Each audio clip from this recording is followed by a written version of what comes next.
It's Tuesday, August 29th, 2023. That means it's time for, I was going to make a joke about a travelogue, considering Greg's been out of town for 2 weeks. I was out of town last week, but no, we're here to talk Detroit sports. So that means it's time for the Knee Jerks podcast with Eno, Nick, and Big Al. Obviously, we have a third wheel, as you would now know. But first off, we get the introductions out of the way. And that would be, first off, Greg Eno, who has been essentially did a walkabout of the state of Michigan over the past 2 weeks.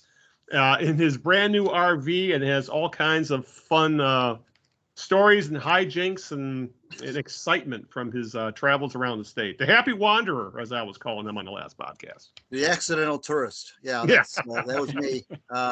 First of all, that rig, for those who don't know, I bought an RV a couple months ago, and that thing is going to give me a concussion. There's so many things. I'm notorious for bumping my head anyway. Mm-hmm. There are so many places to bump your head in an RV. I mean, because you're looking under things. You know, your head is just like I don't know how many times I hit my head on that damn thing. But that's okay. You know, it's a beautiful trip. So Greg says something you don't agree with. We have some reason to blame it. Then he has a concussion. Exactly. I am Greg Eno for my I was going to say WordPress. Substack. Yeah. Yes, please go there, gregeno.substack.com. Subscribe. Right now it's free. I'm going to probably be changing that model pretty soon. But latest piece was on Bobby Baughan, who I did not know passed away a couple weeks ago. I did a piece on Bobby. And so check that out. And also follow me on Twitter at Greg Eno. Follow the Knee Jerks on Twitter as far as that goes, at the Knee Jerks. I was away last time. I know Al and Nick held down the fort admirably. We appreciate that. Tried to get Coach Chris Creighton onto the show this week, but he was too busy, which I understand. From Eastern Michigan, as they start their season, believe it or not, this Friday against Howard. At home, so we'll see how that goes. But we got lots to talk about, even though it's kind of been slow lately. Hey, we got one more introduction yet. I know. Yes. Before I do that, though, I wanted. We have to figure this out. We have a third jerk. Greg and I have had this system for like almost 15 years here. And all of a sudden, we have this monkey wrench and Nick. But I've been calling the monkey wrench. Let me introduce the newest knee jerk, and that would be Nick Milanovich, who he is our West Coast correspondent. Nick, how's things? They're pretty good over here. I can't say I've been going on as many adventures as Greg has lately. Yeah. Last couple of weeks, it hasn't been much. I've been dealing with clients mostly, so and just going for a walk in the woods around here. So. Very time light I talked duty to you, stuff. you were walking on mountains. What happened? I have old knees, so they need rest. All right. With that, I guess. Oh, and Nick, what's your Twitter? We can get that out there. My Twitter is just my name, Nick Milanovich. All right. Okay. With that, I guess I'll give it back to you, Greg, since you were on a roll there before I got all discombobulated with the introduction here. No, you're right. I do have to get used to this dynamic. That's for sure. Because usually that's your cue to kind of segue into the birthday game thing and all. Right. Which we're going to do right now. Before we get to any of the stuff we have to talk about, we're going to play a game we like to call Whose Birthday Is It, Maestro? Everybody knows how I play this game by now. I'll give Al a clue or two or three of an individual's birthday. And Nick. Well, yeah, that's true. Yes. Well, I can only have one prize, though. So we're going to have to kind of switch this up. Oh, it's a competition now, essentially. Well, whoever gets this in the first two clues will receive a GAF Viewmaster version of my trip on little slides. Those little wheels. Remember those little wheels? Oh, yes. Yeah. What was the GAF? What's it? GAF. Henry Fonda used to do those commercials. My 2-week jaunt in Michigan will be on those little discs. So that's what's up for grab. Yeah. This person made his name in football. He was born on this date in 1962, so he's 61 years old today. He attended Michigan State University. I will tell you that. He was a defensive player. I'm not going to tell you his position yet. He was a defensive player from Michigan State. He authored a 12-year career really in the NFL. Most of it with the New York Giants. And I'll stop there. Carl Banks. Wow. Jeez. I was going to say the same thing. Wow. You got to be quick here, Nick. We need a buzzer now or something. Yeah, no kidding. A gong. Good. Yeah, good job. What was the Michigan State thing or the Giants thing or both? Giants thing. Okay. Giants. I saw it on Twitter this morning. Okay. Nick heated. Oh boy, Carl Banks, who some feel should be in the Hall of Fame. I don't know. He's a tweener, but he did go to Michigan State. Grew up in Flint. Played a couple of years with the Redskins and the Browns, but was mainly a stalwart for the Giants. And I didn't know this. After he retired from the NFL, he became a part owner of an Arena Football League team out in New Jersey. I didn't know that, along with Joe Morris and Harry Carson, two teammates. But right now he's on Sirius Radio for WFAN, the fan out there in New York. And he does some radio broadcasting and so forth. So Carl Banks, 61 years old today, and congratulations. You get to view my trip on the little Viewmaster. Good job. Well, I'll split it with Nick. I'll keep the little Viewmaster, and you can send him the little the things, the little circular things, and we'll figure it out from there. We'll send them back and forth or something. I'll send them by email. Yeah. All right. With that, we have a fair amount to talk about. It was still a fairly quiet couple weeks in Detroit sports. Obviously, there's literally nothing going on with the Pistons and the Red Wings at the moment. It's really we're in that quiet period before training camp starts for each team. So it's going to be pretty much Tigers, Lions, and Jim Harbaugh. So with that, I guess why don't we start with the Tigers? Because I think have made the most news of the past few weeks because obviously regular season's going on. And they've had some interesting. We touched on this a little bit in the last podcast with Spencer Torkelson, who was on a smoking hot streak. He's cooled off some, but he still had a very solid second half. But this brings up, I've heard a lot of talk, guys. I'm sure you've seen this on Twitter as well. As you know, you guys are heavy into the Detroit sports Twitter. That there's a lot of talk that the Tigers now have a big three or a big four. You know, they have to have a core of young position players that they can build around. And that talk really got sped up when Parker Meadows was called up last week, and he has been off to a very hot start. And reminder, this is a small sample size. He's only been with the team a little over a week, but he's hitting he has a 915 OPS, and he had a walk-off 3-run home run Friday night, one of the most exciting moments of the season, maybe the most exciting moment of the season so far. And with Meadows taking over center field, that allows the Tigers to move Riley Greene to a corner outfield position, which is probably going to be better for him long-term, especially keeping him healthy. And then we also have to factor in that obviously Meadows is off to a good start. Green's having an excellent season with an over 800 OPS. He's pretty much been the Tigers' best position player. They've had a pretty darn good second half from Torkelson. He's cooled off a little bit over the past week, but he still has 11 home runs in the second half and 829 OPS in the second half. He's slugging over 500 since the All-Star break. So I will take that from my first baseman anytime. And literally kind of under the radar has been literally a breakout year from Kerry Carpenter, a 19th round draft pick. This is the kind of thing you need if you're going to have a good team for a player or two to break out from a low draft pick. Carpenter's hitting 290, a 354 on base percentage. He's slugging 539. He's got an OPS of 892, and he has 20 home runs this season. And that's only, he missed like 6 weeks with that leg injury. So with these four players, there's a lot of talk, Greg and Nick, about the Tigers finally having a young position player core to build around, possibly for the first time since the core of the 84 team came up in the late 70s, with Whitaker, Trammell, Gibson, Parrish, the usual. So, guys, are you buying into this hype? Is it just too soon for us to get kind of excited, or I don't even excited, to buy into these are four players the Tigers are going to build around? I'll let Nick go I got to first. say this. I'm going to say this now, is that are we now saying, and are Tiger fans now saying, that Al Avila built a core that the Tigers can live on for a few years? When you put it that way, you aren't wrong. Scott Harris didn't do anything. Not with these guys, no. No. You could maybe argue Parker Meadows, but I think he started coming on last year. But the other three, you're nailed. You're right on with that. That these are all Al Avila draft picks, and I forgot about that. Yeah. To answer your question more seriously, I'm going to say it's too soon to tell. Yeah. I'm glad that they're doing well. I'm glad that they've done well for the last couple months.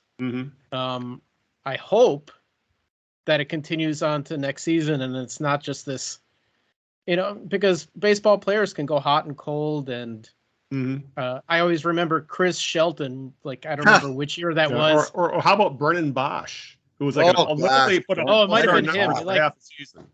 One of these guys just went nuts for about the first month or two of the season. It was Shelton, he was going to be next Babe Ruth, and then just died. I don't think it's going to be quite so dramatic with these guys, but I hope it lasts. Yeah. What about you, Greg? Well, Carpenter, I wrote a piece about him a couple weeks ago. The thing about Carpenter is that if you follow this kid's career, he's hit everywhere he's played. Everywhere. He's played at high school, small college, bigger college, low minors, now the big leagues. He has done nothing but hit. He's always, that's just what he does. He's a slugger is essentially what he is. Now, you mentioned what Nick was saying about Al Avila. Yeah, it was a 19th round draft pick, believe it or not, 19th round. Some say that when I was doing that piece on him a couple of weeks ago, I was doing some research, some of the local coverage that he was garnering back in his hometown, and they were getting really excited about him in his when the draft came when he was eligible, because they thought that he was going to get, they knew he was, well, they're pretty sure he was going to get drafted. They just didn't know when. He fell to the 19th round, and again, everywhere he's gone, he's hit. And so some guys just hit. I mean, some guys are that's just the way they are. And now, I think that the thing I like about Carpenter, and I don't know if you guys have noticed this, he's got a very compact swing. You mentioned Brendan Bosch, and it's funny because Bosch, as you know, Al had, and Nick too, I'm sure remembers, one of the longest swings I've ever seen. Unbelievably long, even for a left-hander. But Carpenter, his swings are so compact. It's almost like he's watching him do it like golfing with a pitching wedge or something, the way he swings. He's a good low ball hitter, as a lot of left-handers hitters are, but he's just got an incredibly strong, compact swing. And that's what I like about him. I think that he is the real find. I mean, Greene was drafted 4th overall. Of course, Torque was number 1 overall.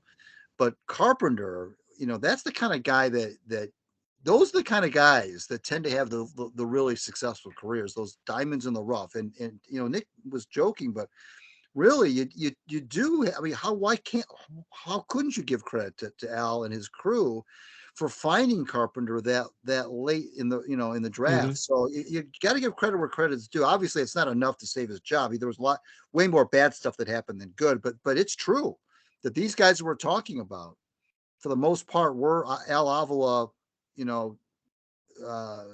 draft picks. Draftees, yeah. But again, I'm not as impressed. It's more impressive to me when you find a guy like Carpenter. Yeah. Greene was number 4 overall. Torque was number 1. I mean, those kind of guys, you better hit on those. But Carpenter, that's a find. Well, am I the only guy who thinks that Carpenter might be the better player between him and Torkelson? Well, he can't field. Yeah, but Torkelson is essentially a below league average defender at first base, other than his ability to scoop up Javi Baez throws. But which is important. Yeah. But offensively, I think Carpenter is. I think he looks like I agree the more complete hitter than Torkelson will be. I agree. If you know what I'm saying. No, I know exactly what you're saying. I think it's true. Yeah. Yeah, and if you look at Carpenter has a much bigger body of work at this point than the other 2 players, of 3 players as well. And like you said, he's more consistent. Yeah, he's hit since he came up last year, and has just never stopped. Right. And I just brought up his per 162 on Baseball Reference, and he his per 162, he's a 35 home run player with a slugging of 525. I mean, that plays anywhere and everywhere. That's a bet you have to keep in the lineup. Right. And honestly, the Tigers were pretty careful with him at first. He wasn't seeing a lot of left-handed batters at all. And now he's just in there every single day. You can't take him out of the lineup. And it's going to work even more in his favor next year when Cabrera retires, and then he'll be able to be run through the DH, so he won't always have to be playing one of the corner outfield positions. Because as you said, Greg, that is really his one weak spot right now, is he's not a good outfielder. No, he's not. But there are a lot of guys in the big leagues who aren't. Yeah. Outfield play is diminished, I think, in the years for whatever reason. I just think outfield play has gotten. The center field play is still strong, I think. Yeah. Overall. The corner outfield. Actually, though, if you look at the numbers, Riley Greene is below Greene's league good. average. Yeah. Oh, he's below league average? Yes, he has a -7 runs saved, and Really? and essentially he's 0 outs above average. He is literally replacement level center fielder defensively, and I think it's because he makes the spectacular plays, but I think he's making these spectacular plays because he gets bad reads or he gets bad jumps. Yeah. So he's ended up having to dive to make these plays. I think we're seeing the opposite with that with Parker Meadows, who is a natural center fielder and just glides around out there, especially since he's 6'5", and he can cover damn center field there with three steps is how big that kid is. Yeah. Nick, what's your thoughts on Parker Meadows so far? He is, he's making everybody forget about Austin apparently. So far, so good. Yeah. I'm glad he's hitting. Yeah. And what I would say is he's only played a handful of games in the major leagues, but I hope it continues. And I hope it looks good for them next year too. Yeah. I'm hoping that, he kind of reminds me of a Kevin Kiermaier, probably better at the plate, but not as good defensively. But, your center fielder doesn't have to be a 900 OPS guy either. If he plays good defense, you just need him to be an average hitter at best. Not average, but you know what I'm saying. You don't need him to be the focus of your offense. You just need, he needs just to be, if he's an 800 OPS guy, you got an all-star just about. Right. If he's that good defensively. Mm-hmm. Yeah, and I've only seen kind of that home run he hit. Yeah. That walk-off, and but I actually don't pay attention to minor leaguers too much. I don't get too excited because that could be a roller coaster. So I wait till they kind of are seasoned a little bit in the majors, and but I mean, so far so good. Yeah, I think the Tigers have quieted down since they've been on their homestand too. So it's hard for me to tell which Tigers are showing up, because when they were on the road they were much more likely to win their games. Yeah. And on this homestand they've sucked wind pretty bad overall. And against the Yankees no less. At least tonight, the last couple nights anyway. So right, but, and I mean their home record is a lot worse than their road record. That is odd. They're almost they're just below 500 on the road. But they only have 28, 29 wins at home. Mm-hmm. So it's kind of hard for me to tell. Is it like a Comerica Park thing? I don't know. But I thought they fixed Comerica Park. But I'm only being half facetious there. So, I'm not gonna go full Lynn Henning on Comerica Park. But still though, it is refreshing to see some talented. I mean, this is something Greg and I have railed about for a decade and a half at this point, about the Tigers' seeming inability to develop young position players. I mean, you could probably count, since the 90s, the number of above average position players on pretty much one hand at this point that started as Tigers and actually became productive major leaguers. I mean, think about it. There's Tony Clark, Bobby Higginson, Granderson. Curtis. Was Granderson? He was a Tigers draft pick. Okay. Yeah. Yeah, and then Nick Castellanos. And that's how tough it is to think of this.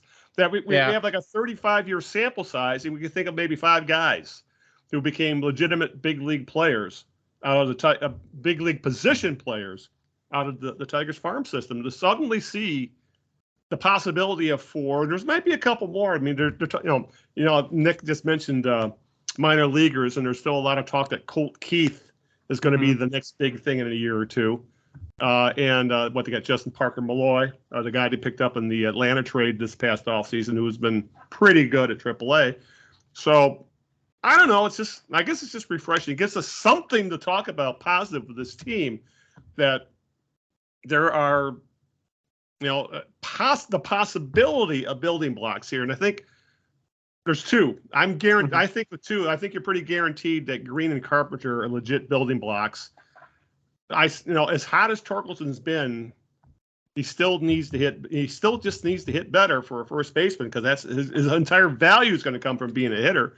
And as obviously we've all mentioned, the sample size in Parker Meadows is just too small at this point, but the talent is obviously there. So, but at least, hey, I'll take two legit position players at this point. I mean, considering it's been so long since we've seen any developed by this team.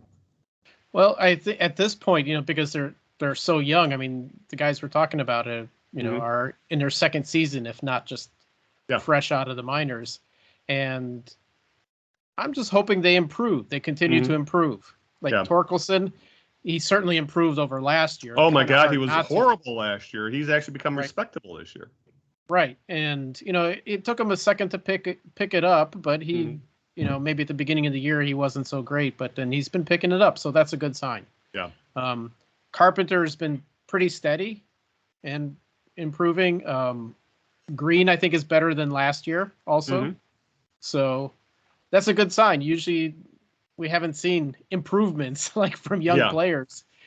I mean, let alone seeing young players to begin with. So, the Braves base, if you will, the fans and the media are, when they made that trade for Jimenez, questioned the whether that was a good trade to begin with. They really were high on Malloy, and Malloy is showing right now. I think he's got 18, 19 home runs or something down there in Toledo. And Jimenez, it's always tough when you acquire a closer, as because they're so volatile.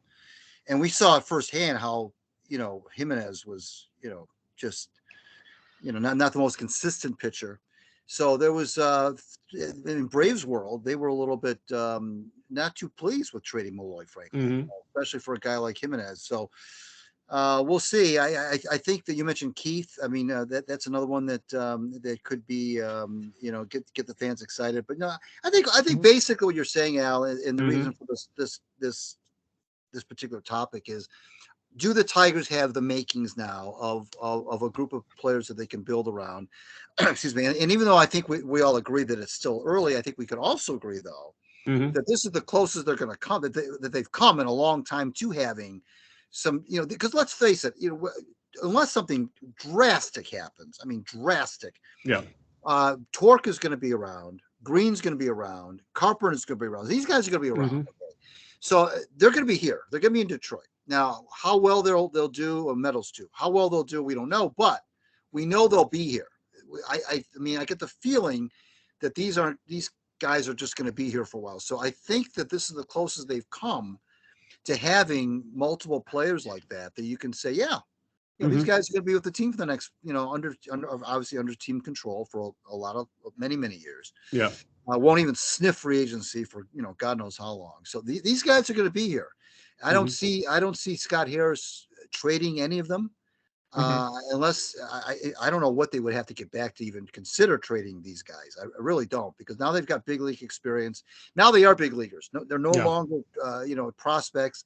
So now to make a trade involving any of those guys, now you're talking high stakes. Now it's high stakes. Now must be getting back real top talent at the big league level to even consider trading these players. So I think we can pretty much say with a lot of confidence that these guys are going to be here. Now, whether they become the next 84 core, I don't know, but they're going to be here. Yeah. Yeah. And it's worth noting that I just brought up Justin Henry Malloy's stats. He's had a really nice year at AAA. As you said, 19 home runs and a 897 OPS. And most impressively, his on-base percentage for this year is .422. What the hell are the Tigers? A Tiger who takes walks? I mean, after what we've seen over the vast 7 years with a team that could has an on-base percentage. They struggle to hit. They reach 300. To see a guy like Malloy at 422 on-base percentage. The only issue with him is where is he going to play? Because they've had him at third base and the 2 corner outfield positions, and apparently he's not very good at any of them. But again, if you hit, you can play in the big leagues. So they will find a place to hide you. You're right about that. Yeah, the defense is there's some issues there defensively, but like you said though, you gotta. The Tigers are so woefully in need of offense. Yeah. That I find it hard to believe that a weak glove is going to keep a kid out of the lineup, unless he's just Dave Kingman out there. I mean, you got to play him and see what happens. Yeah, but Well, I'm sorry. Go ahead, Nick. No, go ahead. No, I was just going to say that speaking of offense, I think it's a good place to segue here. Is into there was a reason the Tigers released somebody it was designated for assignment about 10 days ago, and that was Eric Haase, who got the dreaded DFA, and he was replaced by Carson Kelly, who had been released by Arizona. Haase really did have a nice 2-year run going into this year. He had 36 home runs and a 746 OPS over the past 2 years combined. That's excellent production for a backup catcher who could occasionally play left field, but the wheels fell off. He's on the bad side of 30, and he had hit only 4 home runs this year, a 530 OPS. He was hitting worse than Javi Baez, which is saying something. I mean, he was only slugging 284. And if Eric Haase wasn't hitting home runs, what do you do with him? I think the Tigers had seen enough. They designated him for assignment, and they picked up Carson Kelly, who had been released by Arizona. He's a better defender than Haase. He had a couple of good seasons. He put up 1.7 WAR in 2019, 2.2 WAR 2021, but his career had been derailed by injury. That's one of the reasons why he had only a 580 OPS in just 32 games in Arizona. So he's a little bit younger. I think he's 28, 29. He's had a better overall history in the big leagues. He was a higher thought of prospect. I believe he was a top 100 guy at one point. And there's also the fact that he's better defensively. Haase is not a good defensive catcher. So he gets a 6-week tryout as a team looks to find a backup for Jake Rogers, who is even though Rogers can't hit a lick, but when he does hit the ball, it usually goes out of the park, and he is by far the best defensive catcher.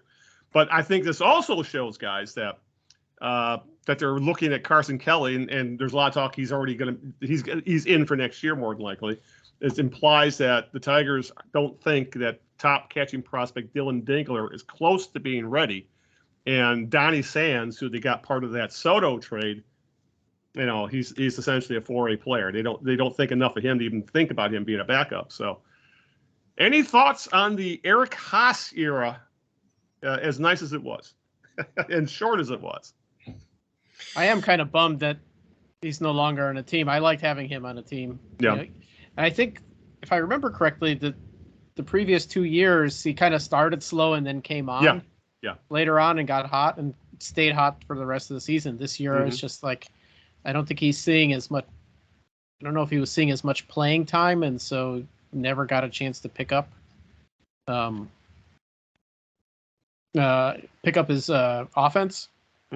So, I mean, if I look at picked him up right away. And he had a hit. That's where he is right away. His team. Yeah, that's where the Tigers got him from. Right away. I think he was only DFA'd for like 48 hours, and the Guardians picked him up.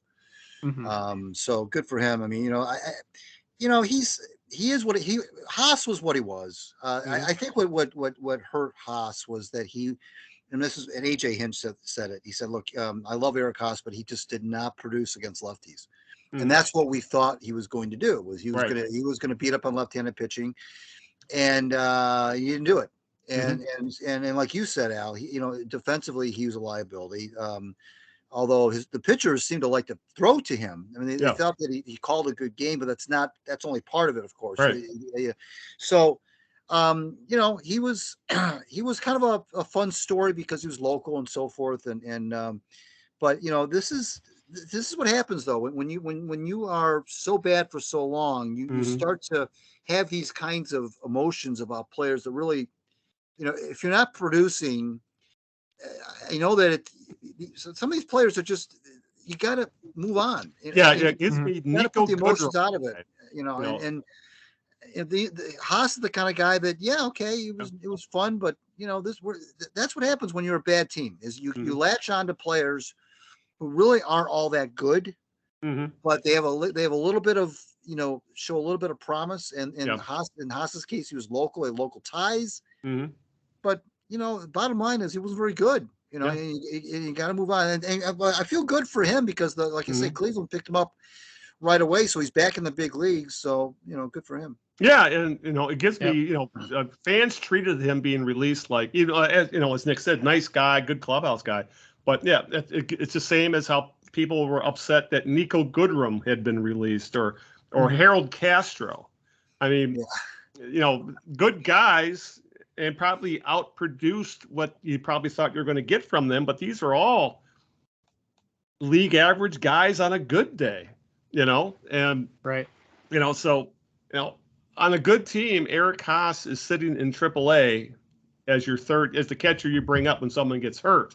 You're not playing him as much as the Tigers did over the past 3 seasons. So, I said, nice guy, was more than he outproduced what I think anybody expected to get from him. But the league caught up with him, and it was time to move on. And that's unfortunately the business of baseball. Yeah, and as far as being replaced by Carson Kelly, I always say this: like when you make a transaction, the goal is to make your team better than what it was. Yeah. I usually say that in the context of trades, but it could be, releasing one guy and picking up another. Right. Yeah. And is it making your team better? Is Carson Kelly I don't know much about him. He played in the National League more, so I don't pay attention as much, but is he better somewhere?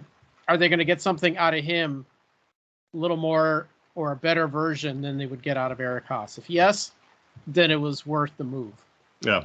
And if he plays better defensively, the hitting right now, if you're comparing this year, it's kind of like meh. It's pretty close, but he's also your backup catcher too. So. Yeah, exactly. I mean, this is it's Jake Rogers is essentially cemented himself as the number one catcher, and even though he doesn't have great offensive numbers, he slugs. And obviously he's by far the Tigers' best defensive catcher. It's not even close. But, if you have a catcher who can play well defensively and hit home runs, I'll take that in today's game.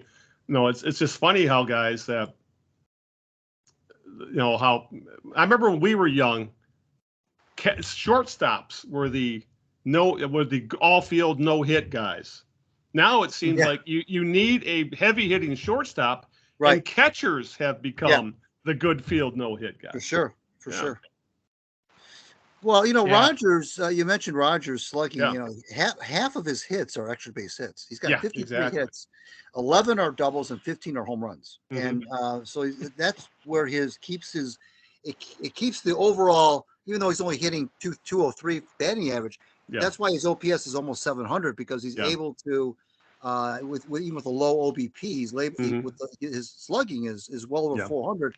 So, but you're absolutely right, Al, about the catcher or shortstop thing. You're right. It's completely flipped. When you and I and Nick first started following baseball, it was, I think it kind of started with the Robin Younts of the world and Molitor and guys like that. Of course, Ripken, when the and Trammell, frankly, when shortstops became, there wasn't anymore a weak link in your lineup. I mean, shortstops were batting third and fourth, and the fielding, the good field no hit thing was kind of starting to go away. But you're right. Now now you want a good, strong defensive catcher, and the hitting is like okay, great. If you can hit a little bit, that's great. But Johnny Bench is gone. I mean, those days are long gone. Yeah.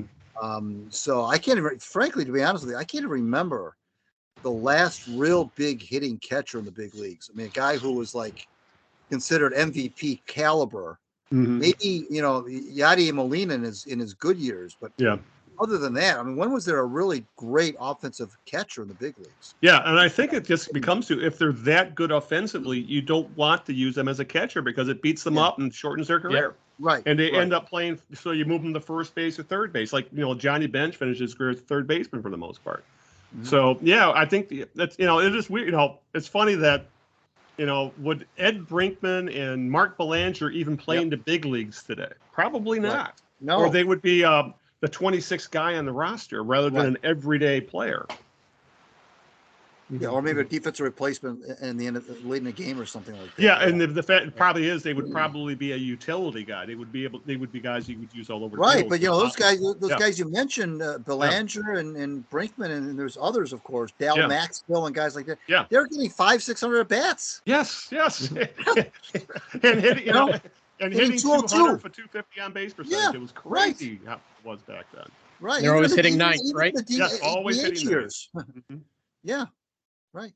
Oh my God, how the game has changed. But I guess that kind of leads us when we're talking about shortstops. We have to talk about the Tigers' own good field, no hit shortstop, and that would be Javi Baez. And at this point, it's like what to do with Javi Baez. I don't think there is an answer to this, considering he's still an elite defender. No, that's the only reason his WAR has been above replacement level. It's because he still plays good defense. Right. But he's arguably the worst offensive player in baseball now. His OPS plus, where average is 100, is 60. Right. That's the worst among qualifying batters. And his OPS of 586 is second to last between qualifying batters. In almost 2 full seasons in Detroit, Baez is hitting 230 with a 272 on base percentage and 361 slugging. That's a 633 OPS. That's Jake Rogers territory for the most part. And it's a near guarantee he will not exercise his contract opt-out because no team in their right mind would pay $98 million. That's what the Tigers are on the hook for the next 4 seasons on Javi Baez. So I guess, is there any options, or is this one of those things where it is what it is? We'll just have to ride it out, and you hide him, you play him as shortstop, or maybe you move him to third or second, but it is what it is at this point. This one gets me though, guys, because I don't, you look at his track record before he signed with the Tigers, and I don't know if anybody really saw this coming. I mean, as recently as 2018, this was an MVP caliber guy. Yeah. In fact, he finished second in the MVP voting just 5 years ago. I mean, almost a 900 OPS, 34 home runs, 111 RBIs, 290 batting average. I mean, unbelievable numbers. And then I don't know. I didn't see this coming. I know that when the Tigers signed him, the Mets and Cubs fans were kind of guffawing. Oh, you're gonna. I don't even think they knew. They thought that he'd be this bad. I don't know where this is coming from. He's not. He should be in his prime. He's not like he's 35 years old. I don't know what happened to this guy after he had that incredible year in 2018, and he had a pretty good year in 2019. And really, when you look at it, even as late as 2021, he was hitting 31 home runs and an OPS of over 800. That's why the Tigers signed him, of course. Yeah. I don't get it, guys. I don't know. I didn't see this coming. I don't know where it's coming from. Well, he also picked it up at the very end of last year. So, I mean, the fact that he's this cold and I agree, is a real surprise. I think the one knock on him when the Tigers first signed him is expect him to strike out a lot. Yeah. Right. And that was a given, and that's been consistent. But even the times when he doesn't strike out, I'm looking at his stats now. It's like Carson Kelly. I mean, I'm looking at, he's got the stats of a backup catcher. Yeah. So right. And no plate discipline, or I think as Bob Page says, if opposing pitchers should be fined every time they throw him a pitch that he could hit. Yeah. Yeah. You should be 2 feet away from, the outside of the plate or whatever when you throw to him, because he's going to swing at it. Yeah. And, seeing him flail away at outside breaking balls is just so frustrating. And it's like he can't help himself, Yeah. And I don't know what the deal. That's got to be in his head. Something is in his head more than anything else, I got to think. And I don't know if last year sort of soured him on, the situation or what. Mhm. But I don't know. You know, like for as much as these young guys are improving this year, and I'm thinking, Mhm. do you attribute it to all of the extra and new batting help that got brought in last year? You know, there's like essentially what, 3 hitting coaches or something like that. Yeah. And you know, working with the young guys, like, should somebody work with Javi or do something different, or is that just not working for him? Or it could be he just doesn't listen to the, you know, he goes, I'm a big league ball player who almost won an MVP. Why should I listen to that? You know, that's one of the issues when you sign a guy like this, is that, you know, if he's broken, how do you fix a guy who convinced he can fix himself? And he probably can at this point. And it's really hard to say what's going on. I don't see any, like, I haven't read any like interviews with him or, but you know, it's too bad. And you're right. He's probably going to stay in his contract. Yeah. Why the hell would he opt out? Nobody's going to give him this kind of money. No, of course not. You know, it's funny. I watched only a couple of Tigers games this year, and they were happened to be over this week. And the one I got yesterday was on the Yes Network. So I was listening to Yankee announcers, and they basically were very blunt about it. It's like, like the analyst said, like, you know, he's not opting out. Like, nobody's going to sign him. You know, so it's very clear. If he opts out, he's going to roll the dice to see if he gets anything else. Total roll of the dice. Yeah. Yeah, and you know what it is. You know, I will say this: I did see a few people, you know, specifically coming out of Chicago, saying when this contract was signed that a player like Baez, who depends so much offensively on his athleticism and bat speed, the moment he starts to lose that, the offense he's just going to hit a steep decline, and that may be what's happened. He's just not, you know, he's 30, he's pushing 30 now. I think he is 30, 29, 30. Almost 31. Yeah. So. And there is a long history of middle infielders who did not age gracefully. I mean, the Tigers just had one in Jonathan Scope. Yeah. You know, he went from a 20-25 home run guy to 1 year to a year and a half later, you know, they bought out his contract because he couldn't hit anymore. So, you know, but at least that was like only an $8 million contract. Well, it was what? It was like 20 over 2 years or something like that. Right. But Baez, no, my fear is at the very least, he's still an elite defensive shortstop. He still can make your jaw drop with some of the balls he's able to get to.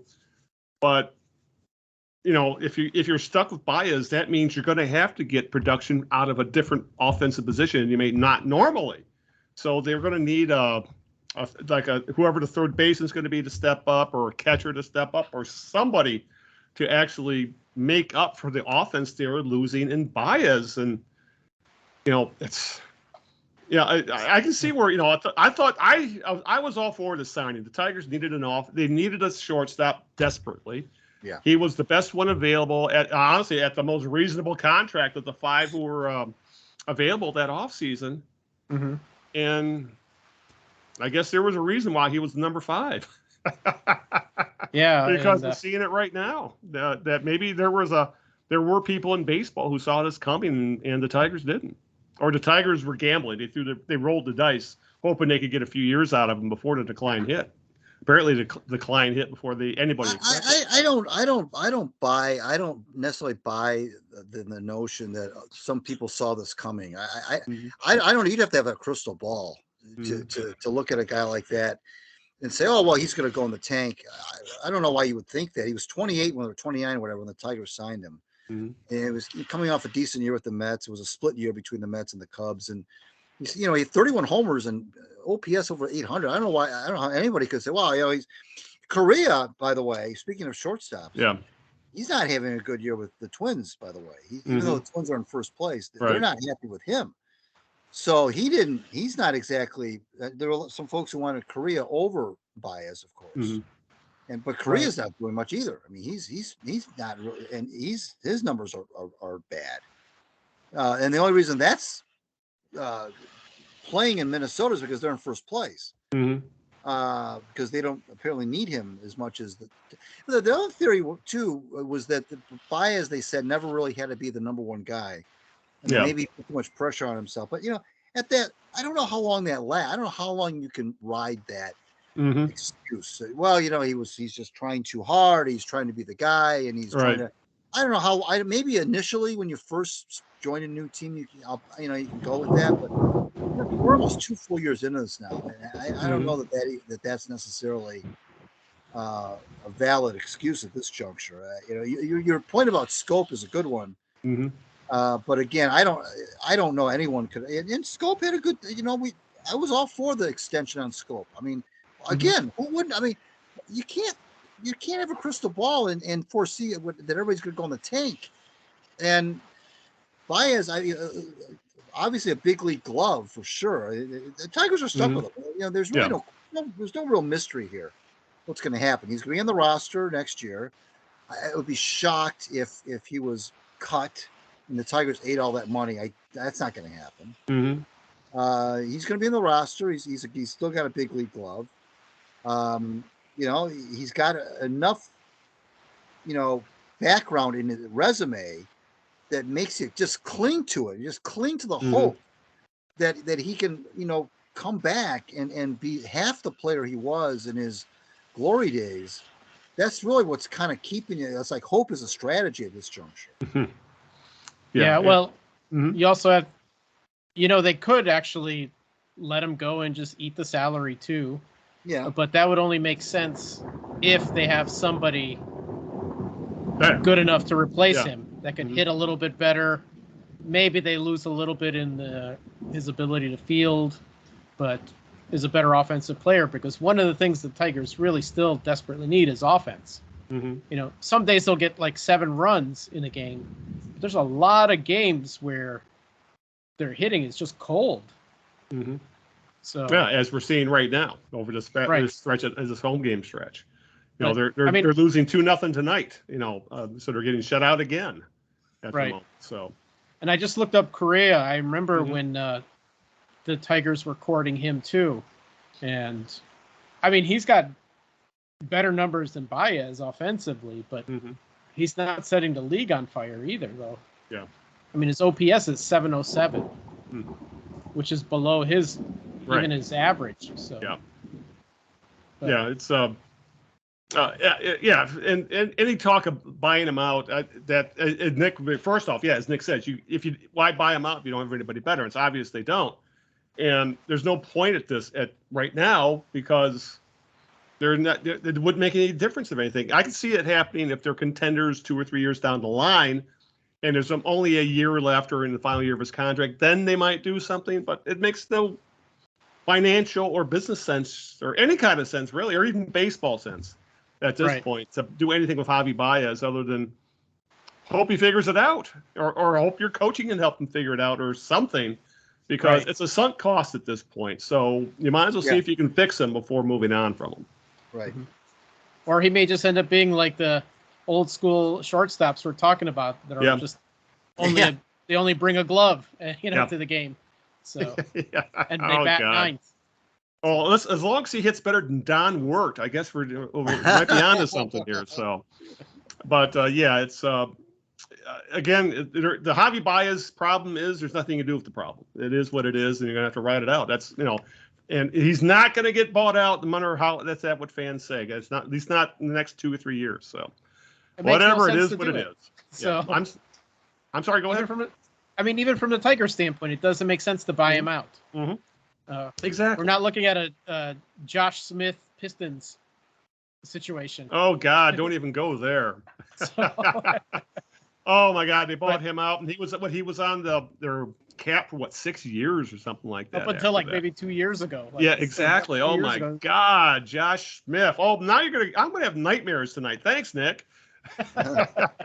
Any Piston fan, he who will not be named is Josh Smith. Oh my God. Yeah. Anyway, with that, honestly, what else is there really to cover at the Tigers right now? Because, it is what they're not in contention. They're just kind of playing out the season, and basically at this point, like we were talking earlier, I'm just rooting for the young players to continue to improve and show that they can be building blocks. But I'm curious to see who they do bring up when rosters expand, even though it only expands 2, I believe, or something like that now, unlike the unlimited it used to be. And then we would have games that would take 5 hours because Tony Relusa would have like 30 pitchers and use every single one of them in relief. So I don't miss those days. But we won't see the Colt Keefs or the Malloys and guys like that. I doubt we'll see them this year. So because the smaller roster. So all right. Anything else on the Tigers, guys, before I move on? Have I missed anything here? Well, I hope their pitching staff improves because I think it feels like a patchwork of pitchers that and I hope these guys coming back from like those serious arm surgeries. That's actually a good thing to mention because Spencer Turnbull was just he had his rehab and ended up just being sent to Toledo, outrighted to Toledo. So, and he is here's a guy who threw a no-hitter. It looked like he had figured it all out. Hurt his arm, had Tommy John, and would not surprise me if he's never the same pitcher again. And that's the thing about the injuries, guys, is that I think too many people are counting on Casey Mize and Spencer Turnbull, Scooble, to come back better, as good or better than before, when I would say it's a coin flip at this point if these guys are ever effective pitchers again, at least at the level they were. And even Mize had not really shown much as of yet. Right.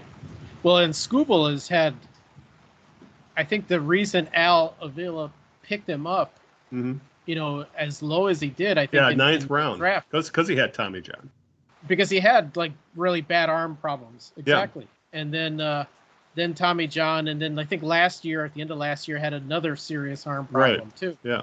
So, poor guy can't get a break. Yeah. I'm not talking about Al, but him too. Yeah. Don't get me going on the Tigers basing their rebuild around the most volatile athlete around, young pitchers. Oh my God! And then every single one of them got hurt, from Faedo to Wentz to Manning. All these guys got hurt, and here we are. So I mean, it should have be in their contract as soon as they signed a contract scheduled with Tommy John. Just get the shit over with. Well, what's the old saying? Draft hitting, buy pitching. And even that's risky, as we're seeing right now with Eduardo Rodriguez. Who knows what's going to happen with him, as we talked about in the last podcast. So, all right. Anything you'd like to add, Greg, before we start talking about other exciting topics? No, let's move on. All right. So, NFL, Detroit Lions. It is, I think we're 8 game. No, 9. Today's Tuesday. We're 9 days away from the Lions opening night. Actually being kicking off the NFL season on Thursday night next week against Kansas City. And one of the hot topics in town has been the fact that the vast majority of Lions starters have not played a snap in any of the exhibition games, not one.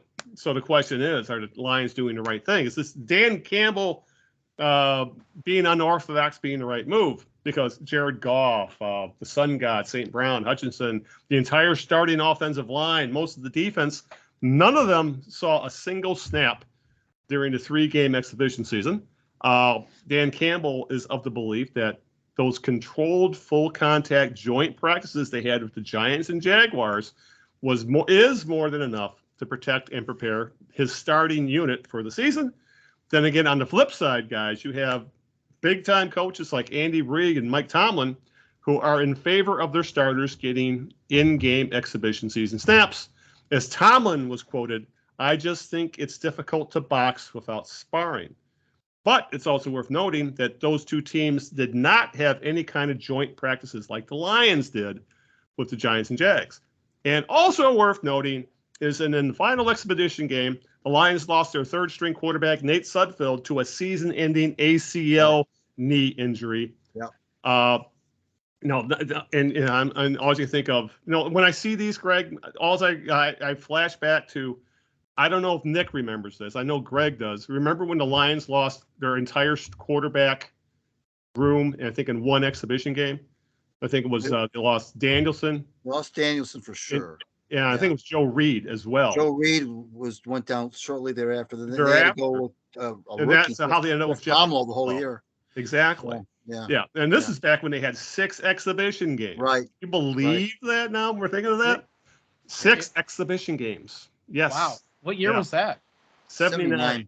Yeah. Okay. Yeah, I wouldn't have remembered that. Holy crap. But you know what though? Yeah, I don't. Despite what Andy Reid and Mike Tomlin are obviously 2 of the best coaches in the NFL, but I don't know. I look at it. Nick might look at it the same way. I don't know, but I look at it as like a risk reward thing. I don't know what the reward is for Jared Goff, for example, to play to throw 10 passes in an exhibition game and sit down. Yeah. And I don't know what that does for him and for the team. I don't know what you already know what the guy can do. And you're going in the exhibition season. You're not really playing against the starters anyway. You're not really playing against the full defensive playbook of the other team. I don't know what you get. I don't know what the bang for the buck is that you get. I appreciate what Tomlin's saying about I don't think you can box without sparring, but I'm not sure what you get out of what anybody gets out of that. I don't know what Goff gets out of it. I'm using Goff as an example. I don't know what Goff gets out of it. I don't know what the Lions get out of it. You already know what he can do. I don't know what anybody gets out of that. I really don't. And the other thing too is this is a 17-game regular season. When I'm talking about, that's that one extra game. I'm completely fine with none of these starters seeing a lick of action. And now we're down to 3 preseason games. I'm completely fine with it. We know what these guys can do. Use those games to here's another. You gotta go down from 91 players to 53 in like lightning speed. You gotta drop like 38 players in a week. So I mean, these position battles, joint practices are fine too, but let those reps and let those snaps go to guys who are trying to make the team.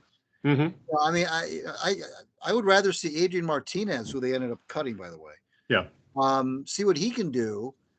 Rather than throw Goff out there for a couple of series. I don't know what you get out of that. I really don't. Yeah. I'm sort of with you, Greg, on this one. Like, I look at football more so than the other, kind of the big time sports. Is any game you play had better mean something, because the risk of being out for a year-long injury is so high in every single damn game. Yep. And kind of like you were talking about all these quarterbacks being out in a worthless exhibition game. Yeah. And even if they do play, they're not going to play your first string guy for 4 quarters in an exhibition game. Right. Way too many chances to get hurt, and you don't get anything out of it, really. Right. You're going to beat up on their like 3rd, 4th, 5th string guys that they're going to cut. Right. So from the opposition. And it's I'm with you guys. I'm with this. And so exhibition games are nothing but a cash grab for the most part anyway for the teams. The only value I see in the exhibition games is to see those guys that are on the bubble. Gives them extra time to play. So let's say one guy, a cornerback, gets burned on a pass, and the wide receiver goes for a touchdown. And you want we to got to see that. How does he recover after that? Yeah, and we got to see that with a guy like Stephen Gilmore, who made the team. I believe he was an undrafted free agent who was very impressive in those exhibition games, because, as you mentioned, Nick, he got the playing time that he wouldn't have gotten if they had been running the starters out there for a quarter and a half, or more. It wasn't that long ago, guys, where. Remember, especially in the 4-game exhibition season, they were to say, game 3, we got to play our starters into the 3rd quarter. That seems like utter insanity now when you think about it. It was utter insanity then, too, but it was dogma, too. Yeah. I don't remember the quarterbacks going down in the Lions, but I do remember, I think it was the year after Barry Sanders retired. The Lions picked up another well-known running back, I thought out of one of the teams in Florida, and I don't remember his name, is it Taylor or Jones? I don't remember. Are you thinking of James Stewart? That's what I was going to say. James Yeah. Stewart. Yes. Thank you. Well, didn't he get hurt in the last exhibition game, and he was their main go-to running back? Yeah, I don't know. I don't know that it was his first year with the Lions, but you're right. I think he hurt his shoulder or something in an exhibition game. I think you're right. But he was out the whole year because of that. Yeah, basically, yeah. And it's like, you can't afford to put your only competent running back out there and have him get hurt when you're relying on him to be a big part of your offense. So, I mean, in general, for me with football, I've kind of come to the conclusion that if you don't have to play in the exhibition games, and you don't have to play in and even if you're selected to the Pro Bowl, why would you're not going to go all out in the Pro Bowl. That's probably the stupidest thing you could do as a player. If you think about it, there's nothing to play for that's worth getting hurt for in those kinds of games. It's the regular season, and then the playoffs is where you go all out. So, and you want to preserve your best players because now you have 17 games in the season. That's one extra game. In the playoffs, it could be 2-3 games. So, yeah, it's utter folly. If anything, I'm sure veterans really appreciate this because remember how Barry Sanders would always hold out. Yeah, part of it played because he didn't want to deal with training camp, right? So I don't believe. Yeah, so I bet you I would think that especially the veterans, the established guys must love this. That we're going to practice hard. We'll have these controlled scrimmages, but we don't have to worry about these silly cash grab games that 40 for some reason 40,000 people show up to watch these damn things.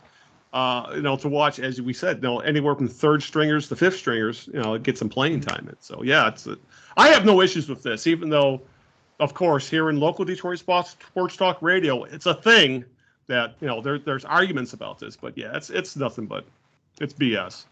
All right, here's something as someone who has been a lifelong Lions fan, and I think the last bad kicker they had for a long time was Earl Mann. Back in the 70s, I'm sure Greg remembers that name. The last, I think it was the last straight-ahead kicker the Lions had. Back in the day where if you hit 50% of your kicks, you're doing well. But ever since, I did I looked it up today, and for 39 years, the Lions, for the most part, for the last 39 years, with a year or two here or there, kind of mixed in, the Lions have had elite kicking. They had 12 years of Eddie Murray, 21 years of Jason Hansen, and 7 years of Matt Prater, where essentially you just didn't have to worry about place kicking at all. Your field goals, your kickoffs, your point afters, you were just good. We're good. We don't have to think about it. And now it seems like, much like relief pitching was to Dave Dombrowski, place kicking is to Brad Holmes.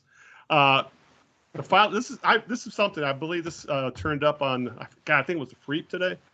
The following players have been on the Lions roster in the Holmes, Dan Campbell era: Randy Bullock, Zane Gonzalez, Matthew Wright, Austin Siebert, Ryan Santozo, Riley Patterson twice, Aldrich Rojas, Dominic Elberly, Michael the Money Badger Badgley, Sam Ficken, and Parker Romo. Wow. That is a murderer's row of mediocre kickers at best.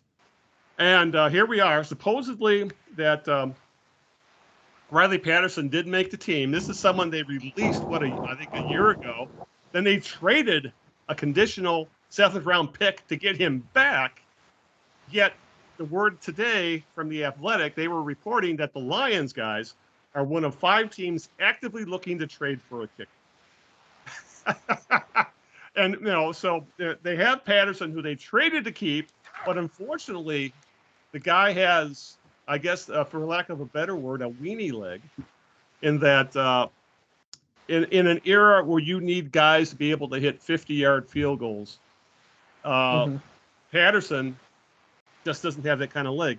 His career long as a Lion is only 49. His career long in the NFL is 53. He's only had like 4 or 5 plus 50-yard attempts when I looked it up today.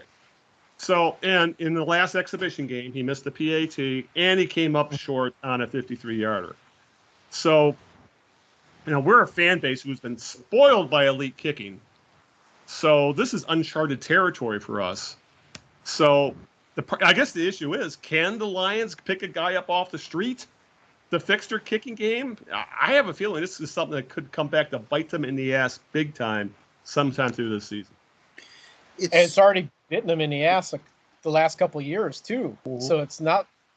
I think in Dan Campbell's first year, he had. I think the Pittsburgh game they could have won instead of tied, but the kicker missed a lot of opportunities, and they cut him after the game too. So it's disastrous when you can't hit your point after attempt, and of course. A lot of games are won on that end of game, no time on a clock field goals. So right, you're gonna see a lot of going for it on fourth down.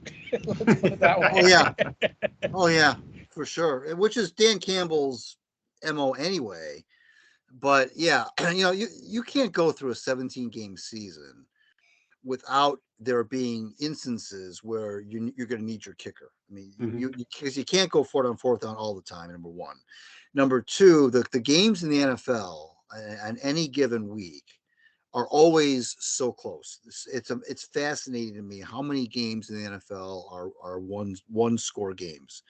And sometimes that one score is a field goal. I mean, there's so many games in the NFL that are decided by anywhere from 3 to 6 points. And those 3 to 6 points don't necessarily have to come at the end. The difference makers could have been earlier in the game where maybe a kick was made by one team and it was missed by the other. And with these extra points now, we're not lining up at the 2-yard line like the old days. Extra points can be an adventure at times, especially if you're playing outdoors. There's going to be times in a 17-game season where you're going to have to suck it up and put your kicker out there and hope for the best. So, I saw some fans on Twitter kind of poo-pooing the situation. I think that they're so, enamored with the Campbell Holmes thing that they think the kicker thing is just kind of like it's a little more of an annoyance than anything. But there's gonna be times, I guarantee you, where the Lions are going to lose a game because of the other team's kicker or because of their own kicker. But what you just chronicled, Al, with listed all those names, and you mentioned the stability, excuse me, the Lions had at that position. Yeah. Well, that stability, of course, was a unicorn because the NFL, that's the way the NFL is. Right. Kickers are, even the good teams don't necessarily have a great kicker that they're year in and year out, unlike, maybe Justin Tucker, obviously. But other than that, I mean, or the guy in Green Bay, Crosby. I mean, they're most of the time, even the good teams are looking for kickers from one year to the next, or they're just, it's just one of those positions that you're kicking on Sunday, you're cut on Monday, you're brought in for a tryout on Wednesday, and you're in another team's uniform on Friday. That's the way that position has always been. And it's the one position where teams there's never any big money involved there. So that's why it's easy to just, like fantasy football, drop a kicker and pick up a kicker throughout the season. Because, if you miss kicks, it can also be very, very demoralizing to miss kicks.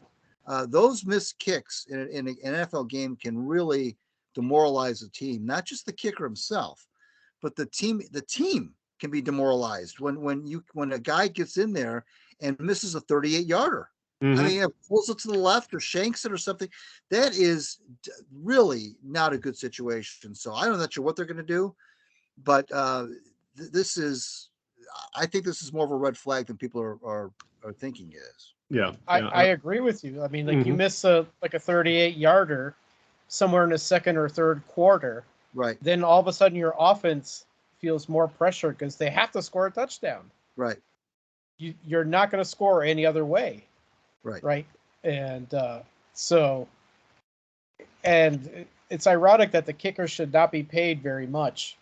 Honestly, they're not a highly paid position on a football team overall, but they're absolutely critical. I mean, if you have two good teams that are both on their game, the margin of victory could be 1 point, and that could be the last second kick, right? Mm-hmm. That's not an uncommon scenario.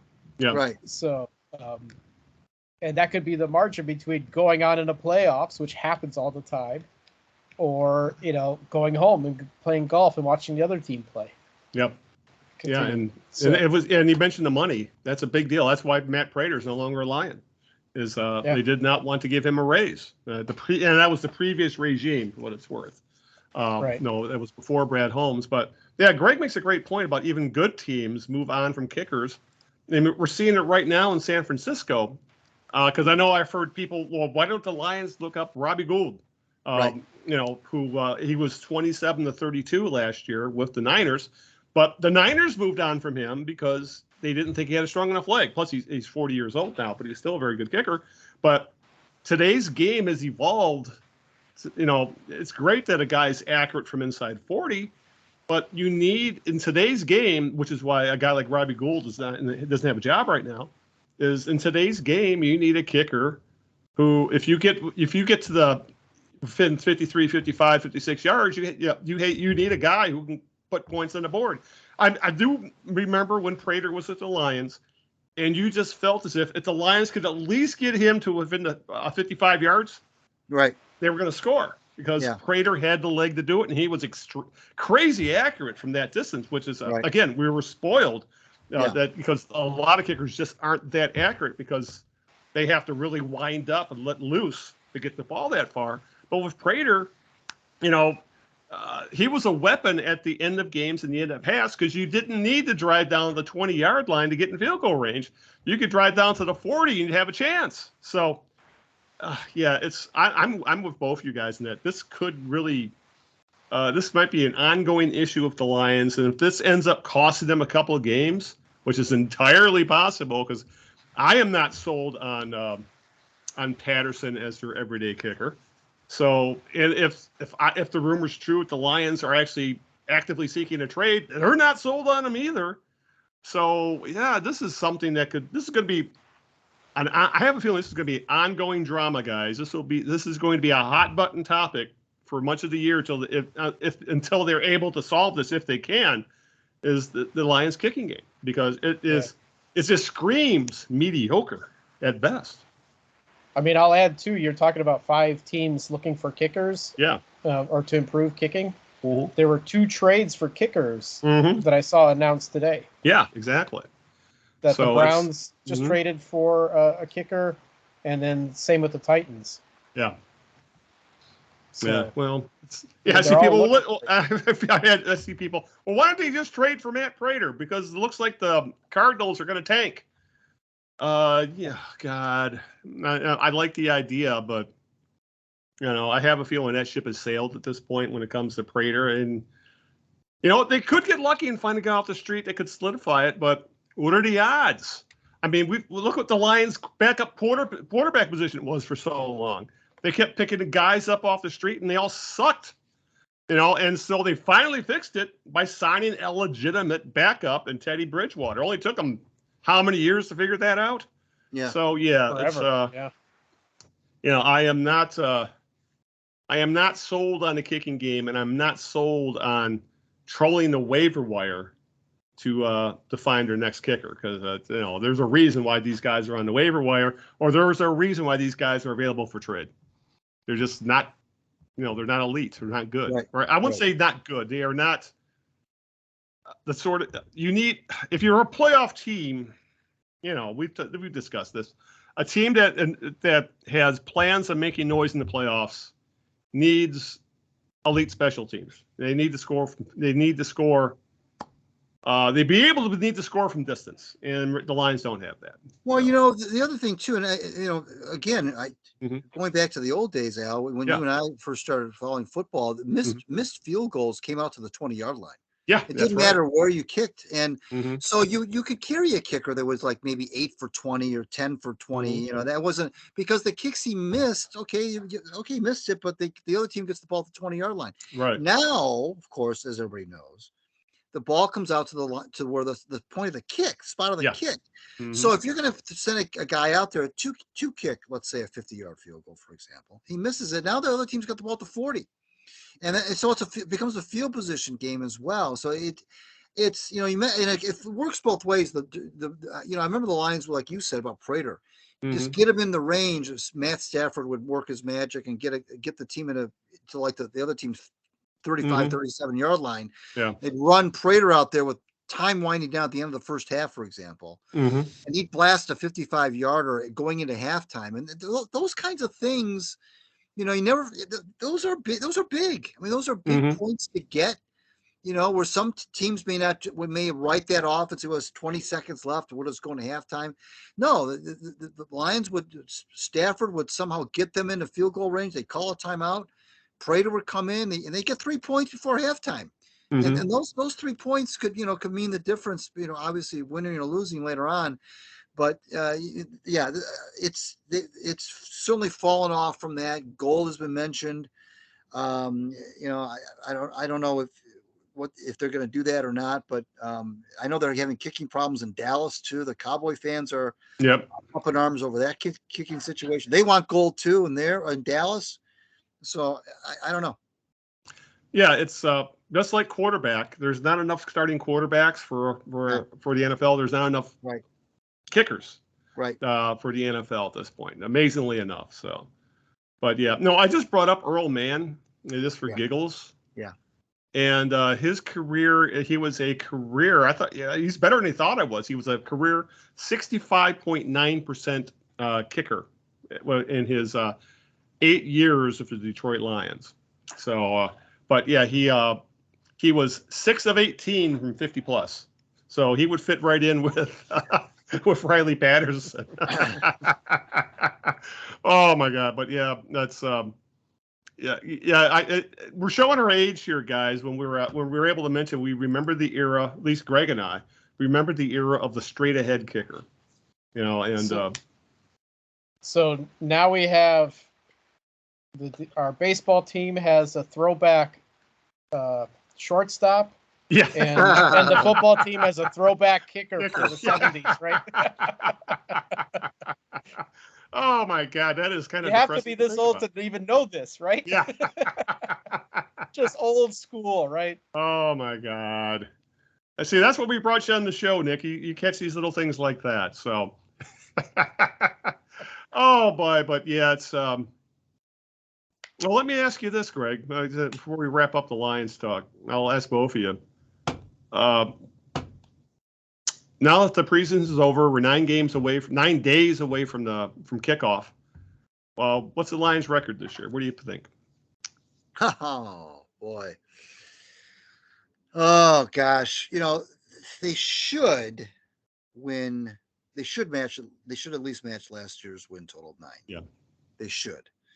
I'm not impressed with Green Bay. I'm not impressed with the Bears are awful. The Vikings are okay. So they could probably pick up 4 wins there out of those 6 games. Yeah. So I think anything less than 9 would be a huge disappointment. I'm not sure I'll go as high as 11 or 12, but I see them in 9 and 8, 10 and 7 kind of a team. All right, Nick, what about you?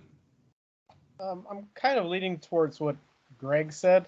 I think they should at least match last year. They have a legitimate shot at winning the division, with whatever record. I don't think they're going to get so outmatched by Green Bay like in past years. Yeah, right. Minnesota could be hot or cold, but seems like the Lions overall never have a good record against Minnesota. But so they might split. And Chicago, I don't know.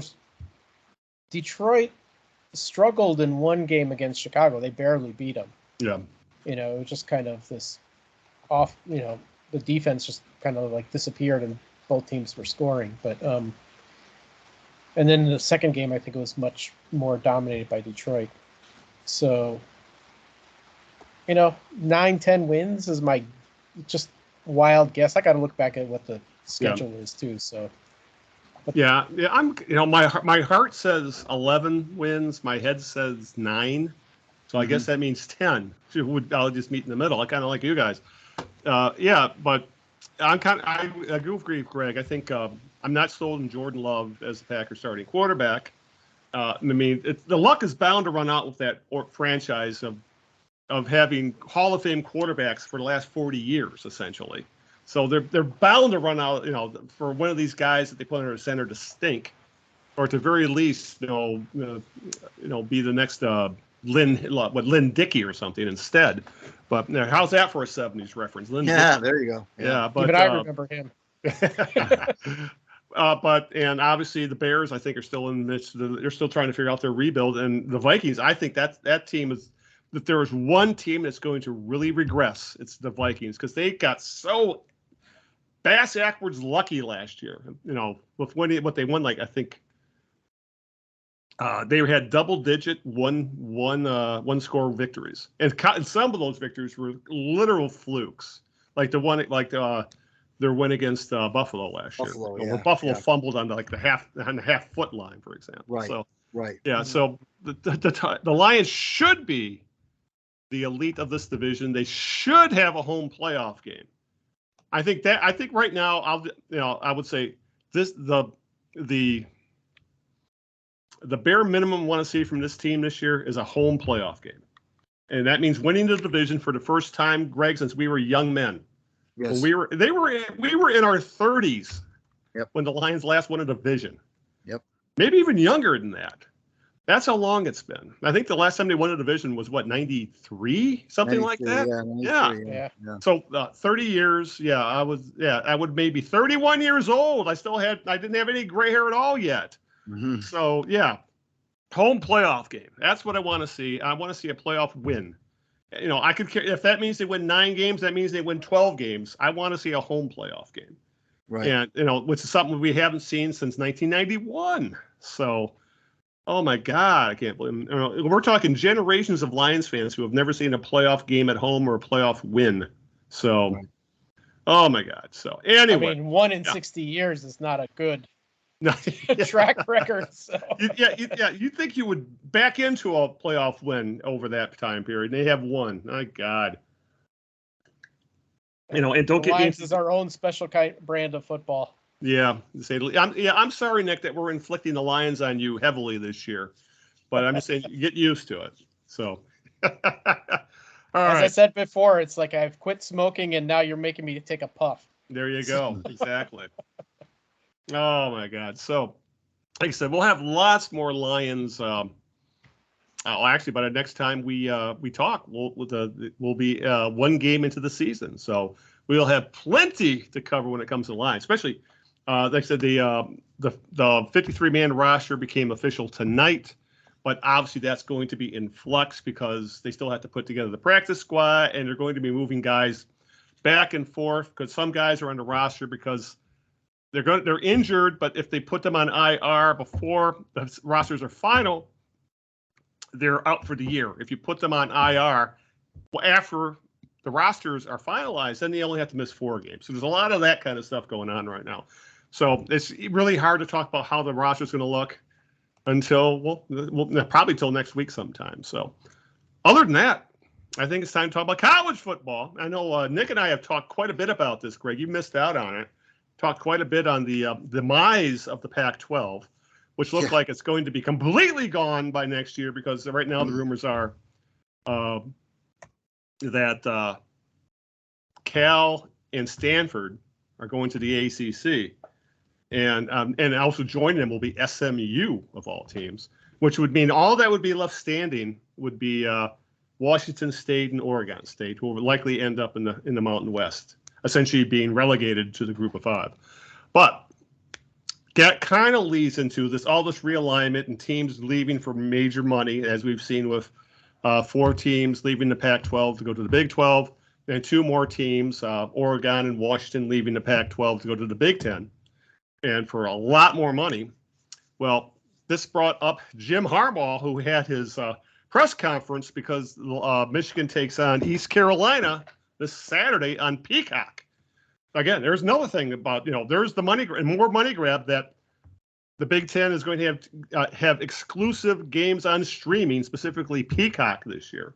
So if you want to watch so I'm telling you right now, if you want to watch the Wolverines this coming Saturday, be prepared to divvy up $6 for Peacock for the month, or maybe you'll get a free trial. But that's where we're headed.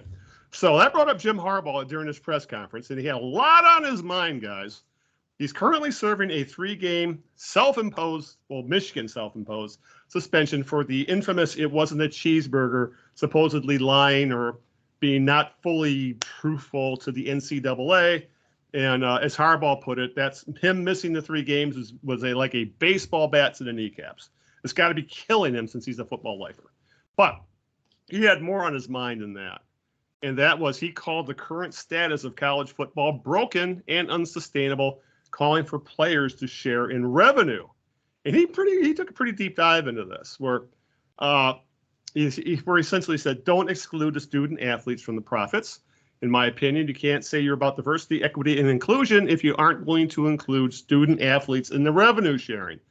And obviously that is because the conferences have signed multi-billion-dollar TV contracts to broadcast games, and that's all going to coaches, administrators, and the schools and conferences themselves. The players, well, they get their name, image, and likeness rights, but that's a whole different discussion. But Harbaugh is essentially saying the current status quo is unacceptable, and college football won't survive. In his opinion, we capitalize on the talent. We should pay the talent for their contributions to the bottom line. I want them to be treated with respect and the dignity that they deserve. We have to make it work. We have to try and make it better and do so right now. So this isn't a surprise, guys, because Harbaugh has constantly called for expanding players' rights in the past.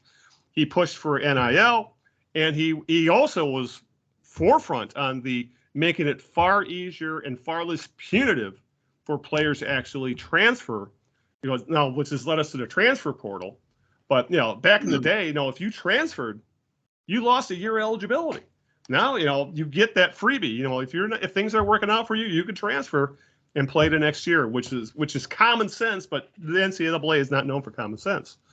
But, some people are saying, oh, this is just Harbaugh trying to deflect from that 3-game suspension and his argument and his battle with the NCAA. But guys, everything he says here makes a hell of a lot of sense. That, colleges have essentially built a pro sport. It's essentially what college football is at this point. You could make the same argument for college basketball, big time college basketball. They have built a pro sport on the backs of unpaid labor. And Harbaugh is saying, revenue. We're bringing in billions on the backs of these guys. They should share in some of that money. And doesn't that sound like college players sooner or later are going to have to come up with a collective bargaining agreement, which means unions?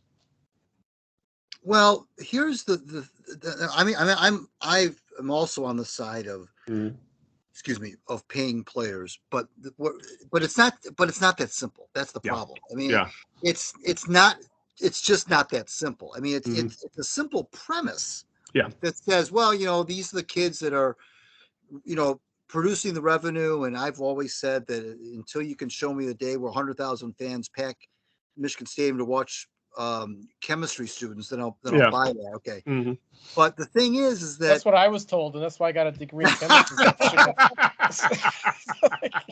2 of them, as a matter of fact, and I didn't get a dime. Yes. Right. Anyway, sorry. Go ahead. No.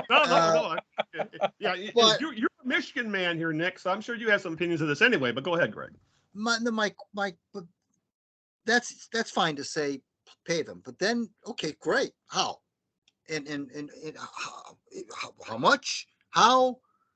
What are the logistics of it? What about is it all of college sports? Does that mean that our friends at our Eastern Michigan friends with Chris Creighton, do those players get paid? I mean, where does it start? Where does it end? Who gets paid? Who doesn't get paid? Then it becomes okay. What if your kid is playing for Michigan, but he never sees the field because he's a third string or whatever, but he's on the roster, or at least he dresses for home games. Maybe he doesn't travel. Then because that happens. You got players that's why you go to a Michigan game. There's a million Michigan players on the bench, but not as many on the road because they don't all travel. People don't understand that. Well, it's just not that simple. I like the I like the idea of getting these kids a cut of a piece of the action, but I don't know. I don't know how you would implement it. I don't know how you would even go about it. I don't know how you would negotiate it. I don't know who would represent them. You mentioned collective bargaining. Okay, but who's part of that? Who gets to be part of the collective bargaining? Again, do the mid-majors get to do this? Does Grambling get to do it? Does Slippery Rock get to pay their players? I mean, I don't know how you would do it. It sounds like only the big schools, and I don't even know how you even would determine who those are. Where does the money come from? Does it come from the coffers of the university's general operating budget? Does it come from just the athletic department? I don't know. First thing about how you would even implement something like this. I like the premise, but I don't know how you would do it. So I'm going to add one thing to that. One of the comments I hear about like Jim Harbaugh and what he's saying in this whole topic is that I've heard some people respond, so are we going to turn college football into a minor league for the NFL? And I just want to squash that right now because college football and college basketball is way bigger than any G League or minor league in any sport. It is up front. It's a big time sport of its own. Yep. It just happens to be younger players, students technically, and playing for a university versus a professional for-profit team representing a city. So let's stop there. And I'll also say this whole idea of amateurism, the student athlete, whatever was created back in the 50s to capitalize on TV revenues, that's out the window. Yeah. The worst kept secret is out in the open. We've said it now. I don't think Harbaugh's wrong at all in what he brings up. I think he's dead on the money. And he's going to get ostracized by the NCAA, which is kind of in its trying to maintain its old status and the old ways, and is not going to want to change. So they're probably going to try and muzzle him somehow. But Harbaugh, nothing muzzles the guy. Then as far as how to implement it, that's really damn complicated for NCAA sports. The NFL only is worried about professional football. The NBA is only worried about professional baseball or basketball. Sorry, but the NCAA embodies football, basketball, which are the revenue sports. It involves hockey, lacrosse, women's sports, men's sports, and swimming, gymnastics. How do you handle all of that? Right. However, it doesn't mean you shouldn't try and solve the problem. Yeah. And I don't know where this whole conference realignment structuring, that's getting weird. Mm-hmm. To be honest, they're all kind of like their own little, Big Ten, SEC. All these are their own little fiefdoms, and so something's got to unify them somehow, and so you don't have these very absurd conferences. But there's tons of problems there. But I do agree, the old ways, its time is gone. Yeah. Yeah, so. It's like, they need a managing body, like an intercollegiate group who oversees the colleges, like something, it could be called the NCAA or something like that. But yeah, that's the thing though, is that I think we're headed to, maybe not in this decade, but I think sooner than later, we're, like where Greg's asking, well, how are we going to figure this out? Which teams would be able to do this? There's ultimately, I think that we've already started to see it. We're seeing two super conferences in the Big Ten and the SEC. The Big 12's trying to get there. and they're ultimately going to be like 64 teams, or in college basketball, 128 or something like that, who will essentially do their own thing, shove the NCAA to handle. You guys can handle the non-revenue sports, or handle sports, or handle the lower level college stuff. We're going to do our own thing, and I think that's where we're headed to. But then again, that does lead, as Greg says, how do you do this? There's going to be a lot of things to figure out here. So that means if they're in revenue sharing with the players, does that mean that the players are actually employees? Well, I think it's pretty obvious that yes, they are, but it's not right now. They are not considered employees of the colleges, even though that's essentially what we're getting headed to at this point. And as you said, how do you figure out revenue sharing? Does a third string tackle get the same amount of money as a starting quarterback? That kind of thing. Or there's all kinds of, this is a Pandora's box that the colleges opened up, and they can't close it now. And now they have to deal with the consequences.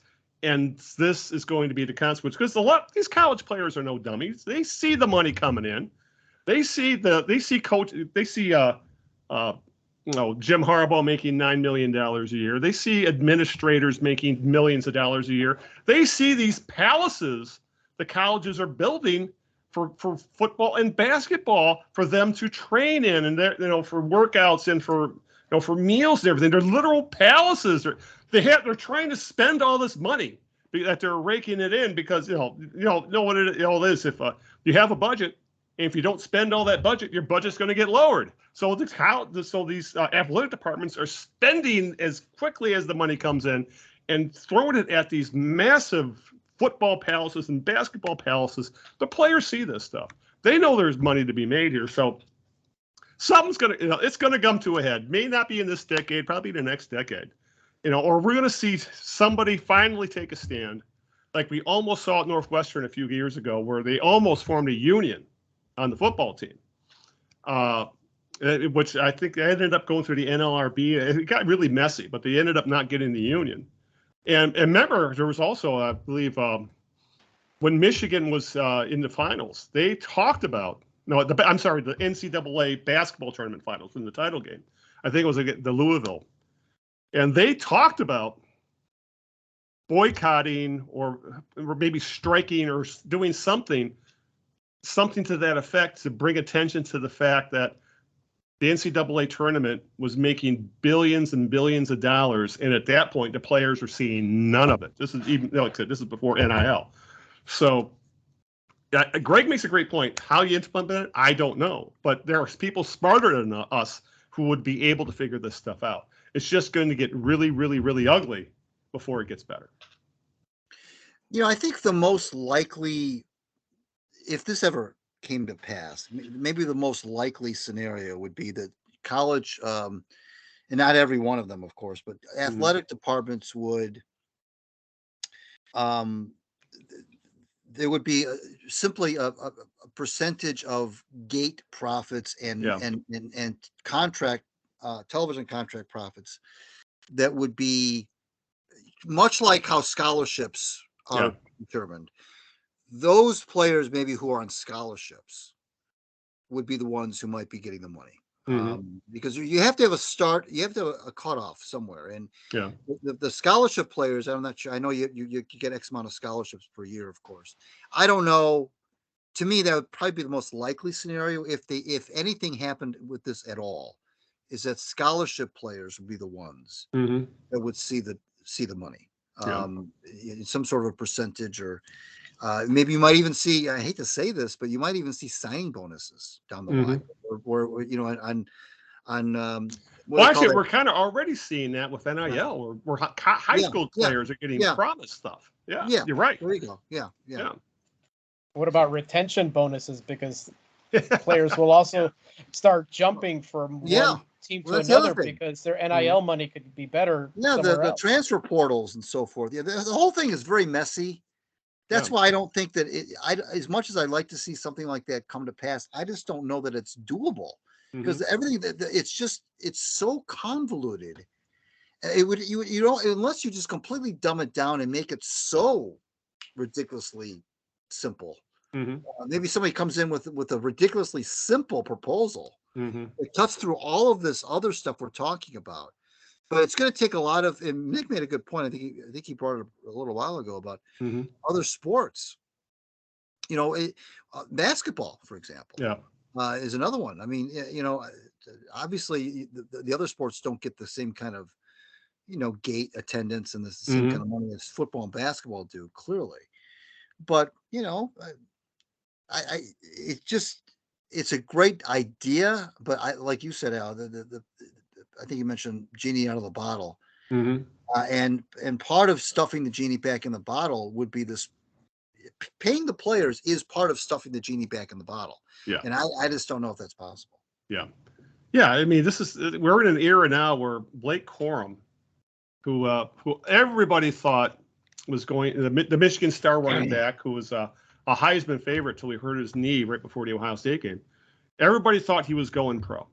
But as we see in the professional ranks, they tend to, unless you're the Lions, of course, they tend to devalue the running back position. And he would have gotten drafted, but he would have been a second or third day guy and would not have gotten much in the way of guaranteed money and that sort of thing. So he came back to Michigan because he was going to make more off his NIL rights than he would have if he had signed an NFL contract. You know, when that is for people saying, well, this is ruining college sports. Well, it's also keeping players like him in college sports rather than jumping early because there's money to be made. So, this is not all bad for college sports. I mean, the NIL and paying players and hopefully this revenue sharing, if they ever get it figured out, it's going to be, in some ways, it's going to be good for the sport because it will keep players in that level possibly for another year or two when before they would go pro, as we're seeing with Blake Corum. Right. Yeah. I mean, as far as the NCAA, whatever they're doing now and however they've been kind of created, that's probably got to get blown up. I mean, the whole system as we have it now, I don't think can be retrofitted.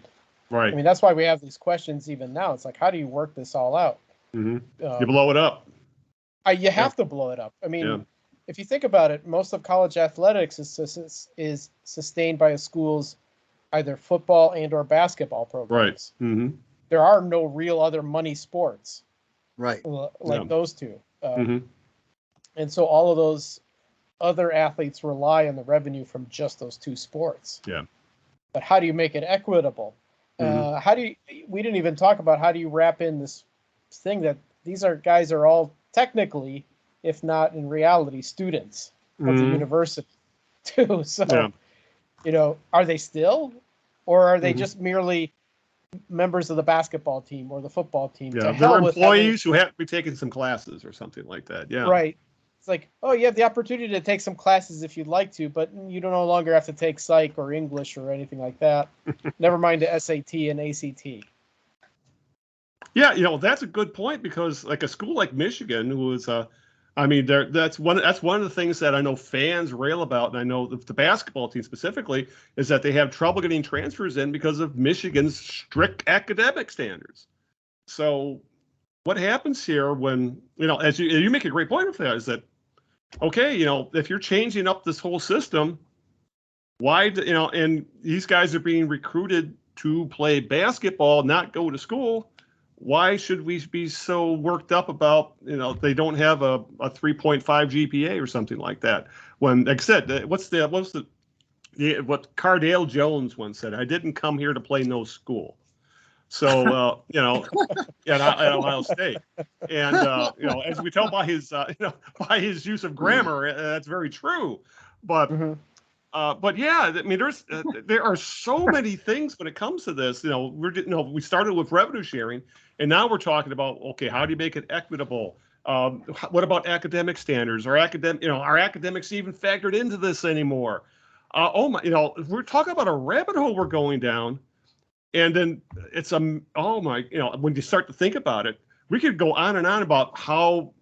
Yeah, I think you nailed it, Nick. We said you can't retrofit this. You can't. This is trying to fit a round peg into a square hole now.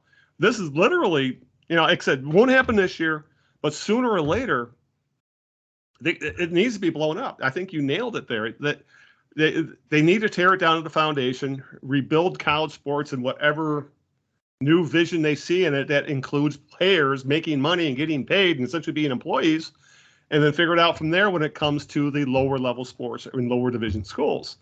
And meanwhile, Greg, a guy like you who roots for Eastern Michigan might get left out in the cold of all this stuff, unfortunately, which I feel bad for a guy like Chris Creighton, who works his ass off, has really made a name for himself at a school where it's trouble for anybody to do so. And yet a few years from now, the group of 5 schools may be a literal afterthought in all of this. And I think that's kind of a shame. Well, there's so many teams and so many different levels of college athletics that this is not a one size. It cannot be a one size fits all right. proposition to begin. We know that, but like you've said before, Al, is when it comes to college, and you were referencing those bowl games, for example. Yeah. These kids that play at those schools will probably never see the light of day when it comes to the NFL. Although the Lions do have an undrafted receiver, or at least they did, on the roster from Eastern.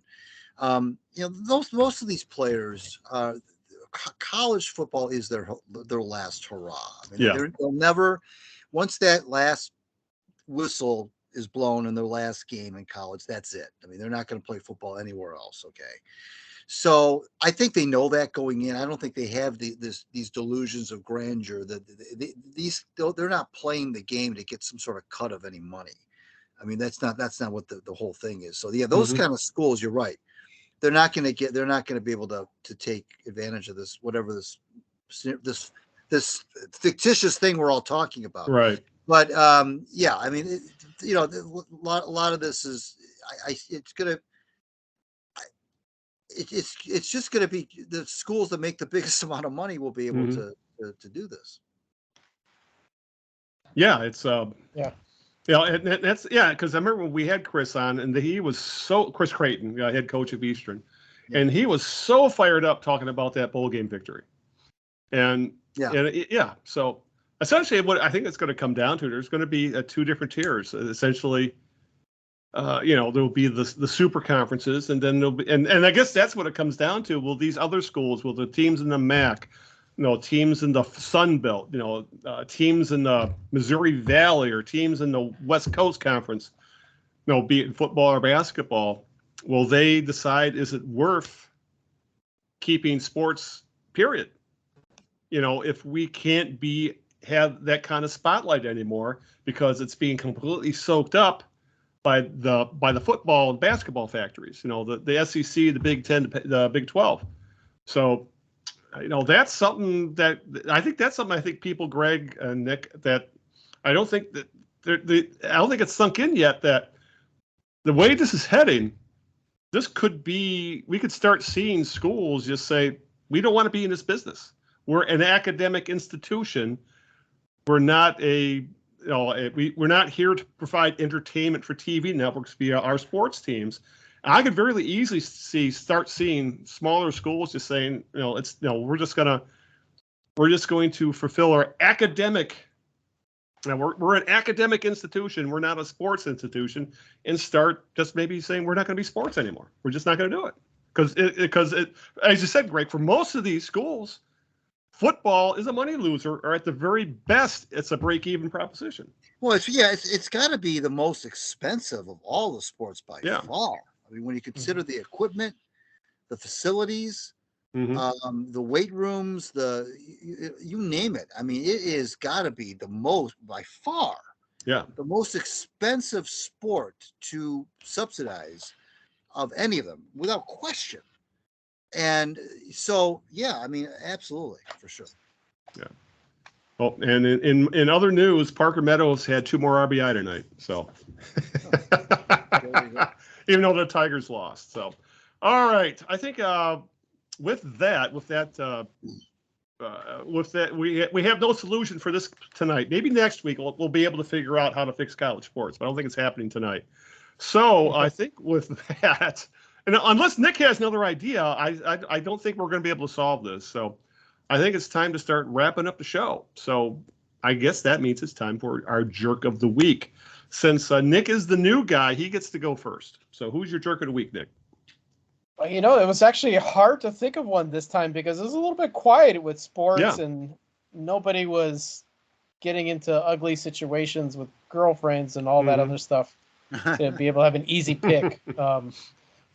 But I don't know if this is quite a jerk, but I'm seeing universities and talk about sports and universities starting women's hockey teams, like not intramural, but like NCAA level hockey teams. Mm-hmm. And by God damn it, my alma mater is not one of them.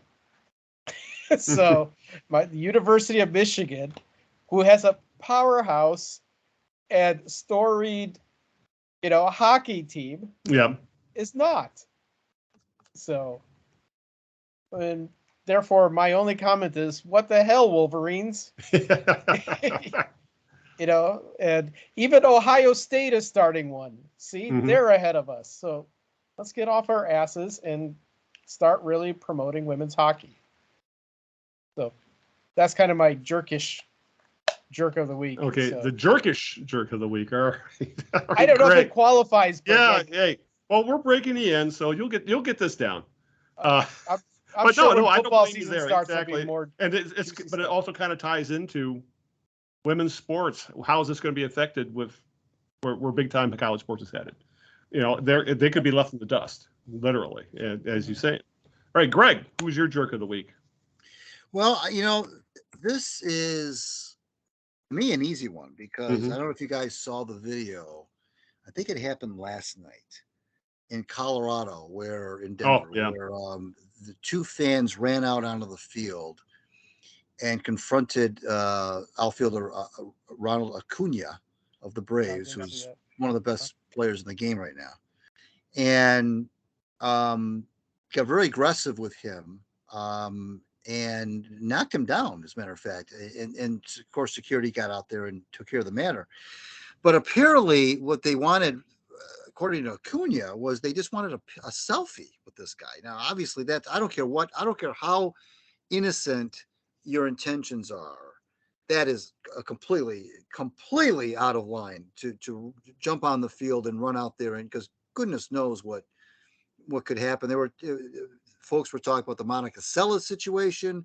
I don't know if you remember the Kansas City Royals first base coach that got jumped. I think it was in Chicago.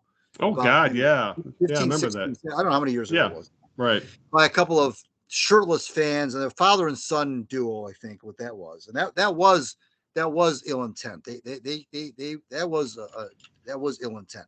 These guys, Acuna said, I guess through his interpreter, said that he said, I was scared at first. Well, of course he would be. But then it turns out that they just wanted a picture.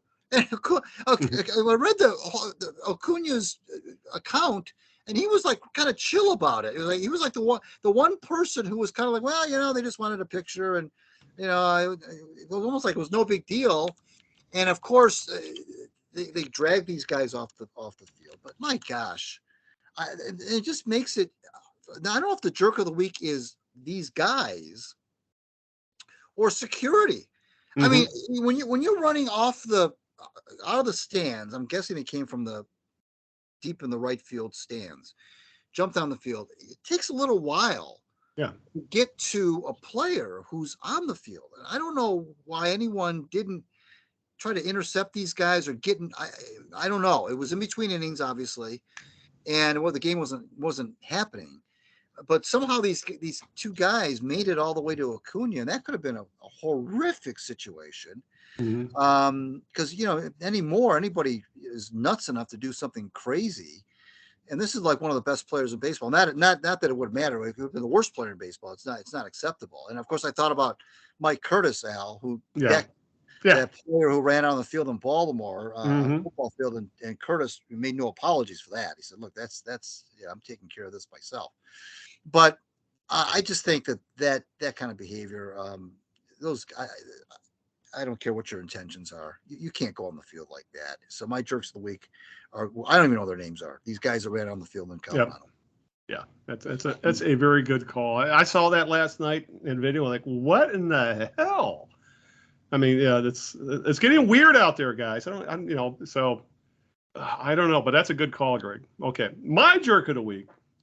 I'm going to go if the which really kind of with streaming services, we're seeing a sports documentary industrial complex now, where we're starting to see documentaries about stuff that I don't know if they really need it, or worse, that they tend to gloss over the stuff that really needs to be talked about. And the latest being Swamp Kings, the Netflix documentary about the Urban Meyer, Tim Tebow era, where I believe they won 2 national titles.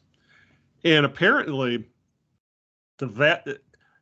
all of the stuff, in Florida at that era, Florida had a reputation of being a bit of a renegade program with a lot of off the field issues. And guess what doesn't get covered in the documentary? The off the field issues. Aaron Hernandez did not get mentioned at all. Well, here's a list I found.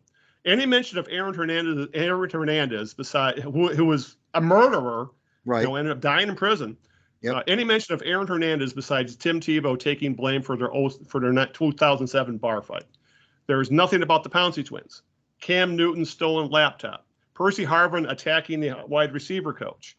Carlos Dunlap being arrested before the 2009 SEC championship game. Urban Meyer's wife's 911 call, and Urban Meyer going to the hospital with chest pains. The parts of the 2010 season where Urban Meyer got into it with reporter Jeremy Fowler. It was a big confrontation. And Chris Rainey threatening to kill his girlfriend. And that's just some of it. So it's like, if you're going to do it, and you know why they didn't cover all this stuff, because Tim Tebow and Urban Meyer wouldn't have participated if you talked about the ugly stuff that happened there in that period. But why have a documentary if you're not going to cover everything about what went down? I mean, that's right. What I liked about the 30 for 30 series on ESPN. They tended, they did some oddball stories, but they also went really in depth and showed what was going on and what, what killed programs, like the Pony Express one with SMU, or the Fab Five one, or the Bad Boys one was a really good one. But they also covered these documentaries. They also covered the bad stuff, or the stuff that ultimately brought these teams down or broke them up or whatever. Yet Netflix is doing it. They did it with Johnny Manziel, and I guess that really glossed over his douchebaggery as well. So it's like, why do these documentaries? Right. If you're, what they're not documentaries, they're docudramas. And it comes down to this: if the people involved don't want to talk about everything that happened during that time frame, then why should you let it be Urban Meyer trying to redeem himself by not talking about all the stupid shit that happened under his reign? Right. So yeah, that's why I really found myself. The 30 for 30 concept was a great concept, and they did some wonderful stuff. But now you got, or even before that, HBO did some really good documentaries. I mean, like, go back to their City on Fire when he did the '68 Tigers, for example. That was like 20 years ago when he did that documentary. Right. But today, it seems like every streaming service wants to get into this, and they are cutting corners, or they're allowing the principals involved to dictate the content. And I think that really started with The Last Dance and Michael Jordan, which, from all accounts, Michael Jordan is a huge asshole, and it was horrible to a lot of his teammates. But he had final say on everything that got in that documentary. As entertaining as it was Michael Jordan's version of what happened during that era with the Bulls. So my jerk of the week is the latest Netflix sports documentary about the Swamp Kings documentary, and where documentaries in the sports realm seem to be headed, which is whitewashed, which is a damn shame. So that's my jerk of the week. Yeah. All right. With that, guys, I think we're ready to call it a show. So, Greg, if you could, why don't you get out once again the social media, anything else we might have cooking in the future, and all that fun stuff. Yeah, follow me on Twitter at Greg Eno. Follow the Knee Jerks on Twitter at the Knee Jerks. So check out my Substack, please. gregeno.substack.com. I'd appreciate that. And check me out. If you subscribe, you get me in your inbox every week. You don't have to go looking for me. I'll come into your inbox every week. So that's convenient for you and nice for me. As far as guests go, we'll see. I was on vacation for a couple of weeks, so I didn't do much in terms of guest hunting, but we'll see what we can come up with. Good guest hunting. That sounds like a film or something there.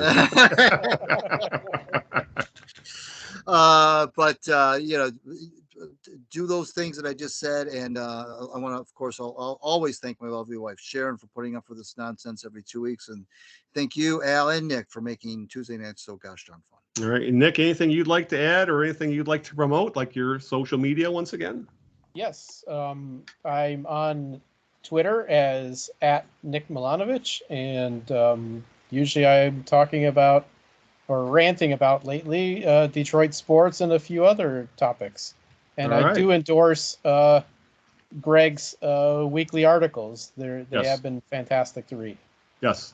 Yeah, I will third that or second it, or I guess it would be second because Nick, unless Greg wants to vouch for him as well, apparently. But yeah, I will second that. Yes, as we're subscribers, and yeah, it's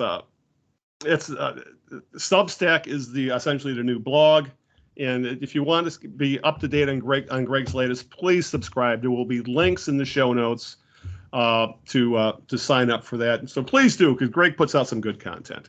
All right, to listen to the show, as always, we're found in all the usual places that aggregate podcasts.